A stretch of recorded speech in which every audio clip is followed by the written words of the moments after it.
Fratres Carissimi, ada sebuah cerita tentang kita yang mau saya bagikan pada kali ini. Berikut ini adalah sebuah kisah tentang kita. Seperti apa? Ada cerita tentang kita bersama. Tapi bukan ini lah. Lain ini. Ya. Bukan ini.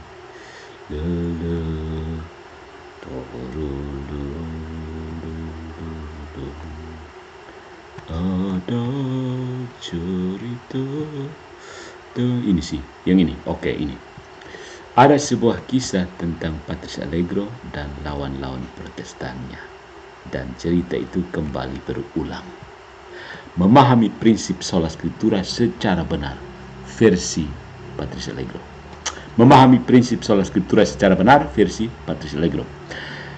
Saudara-saudara, slogan yang indah memang mudah diucapkan, tetapi keindahan tanpa fondasi hanya menjadi kembang plastik.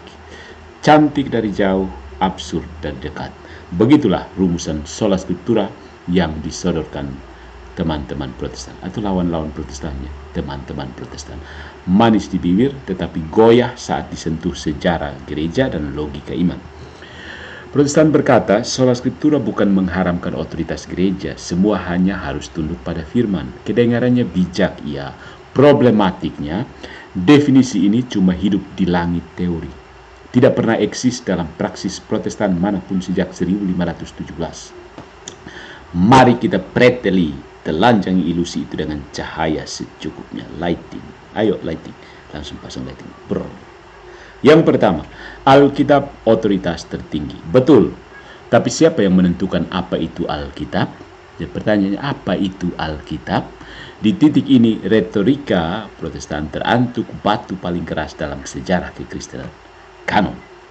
Sola Scriptura berdiri di atas Alkitab, tetapi Alkitab berdiri di atas otoritas gereja perdana yang menilai tulisan mana yang layak dibaca dalam liturgi, mana yang sonde. Tidak ada isi, tidak ada tabel isi, tidak ada daftar isi yang jatuh dari langit. Tidak ada kitab yang menempelkan stiker inspirasi ilahi pada dirinya sendiri. Tidak ada ayat yang berkata, inilah daftar 27 kitab perjanjian baru. Sonde ada. Itu keputusan gereja. Jadi, Anda ingin firman tanpa gereja, padahal firman yang Anda pegang berasal dari gereja. Bukan? Yang kedua, tradisi boleh asal tunduk pada firman. Kalimatnya bagus. Masalahnya siapa yang menentukan tafsir firman? Setiap bidat dalam sejarah gereja berkata kalimat yang sama. Ajaran kami sepadan dengan firman. Arius pun mengutip ayat, Nestorius pun mengutip ayat, Saksi Yehova pun mengutip ayat. Gereja modern yang hari ini membolehkan apa saja pun mengutip ayat. Jika semua tunduk pada firman tetapi tidak ada wasit sah, yang lahir hanyalah ribuan tafsir liar, yang pada akhirnya mewujud sebagai puluhan ribu denominasi. Sola Scriptura bukan memurnikan gereja, dia malah memecah belahnya hingga menjadi debu teologis yang berterbangan tanpa gravitasi. Ya. Yang ketiga, semua harus dimurnikan demi ajaran keselamatan. Kalimat agung. Tapi siapa penentu kemurnian itu? Ini bagian paling lucu. Setiap gereja Protestan merasa dirinya sudah dimurnikan menurut firman. Masalahnya hasilnya tidak sama. Ajaib sekali Roh Kudus menunjukkan doktrin berbeda-beda kepada semua orang. Kepada Calvin, kepada Luther, kepada Zwingli, kepada Mikana, kepada DM, kepada Restu Sabdono, kepada ada yang bilang baptisan bayi itu kafir, ada yang bilang baptisan bayi itu injili, ada yang bilang perjamuan kudus itu simbol belaka, ada yang bilang itu kehadiran nyata, ada yang bilang keselamatan tidak bisa hilang, ada yang bilang bisa gugur, ada yang pakai liturgi, ada yang menari sambil tiup trompet. Semuanya berteriak, kami tunduk pada firman. Tapi kok firman menghasilkan ribuan bentuk gereja? Duar.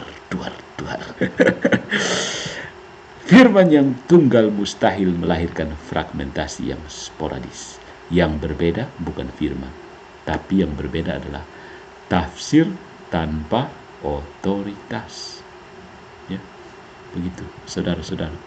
Sola Scriptura bermuara pada Yesus saja.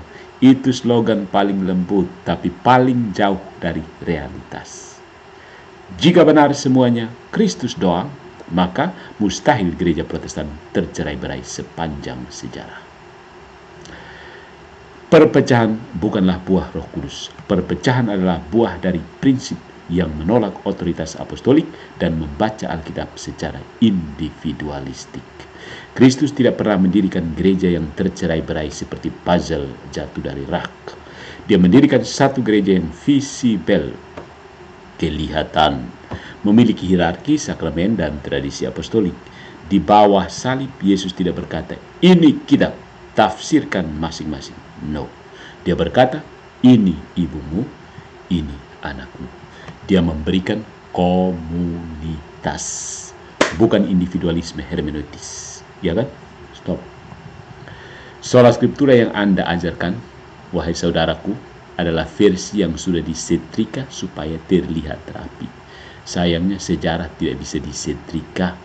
Fakta tetap fakta. Alkitab ada karena gereja, kanon ada karena konsili, tafsir lurus ada karena tradisi, kesatuan ada karena suksesi apostolik. Tanpa semua itu, Sola Scriptura hanya menjadi mesin pengganda tafsir yang tidak pernah berhenti berisik.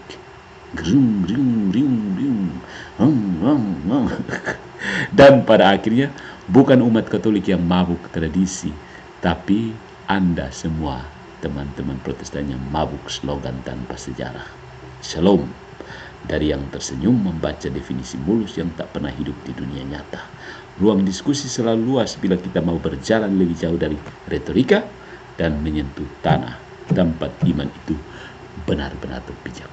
So, what do you think? Begitu saja.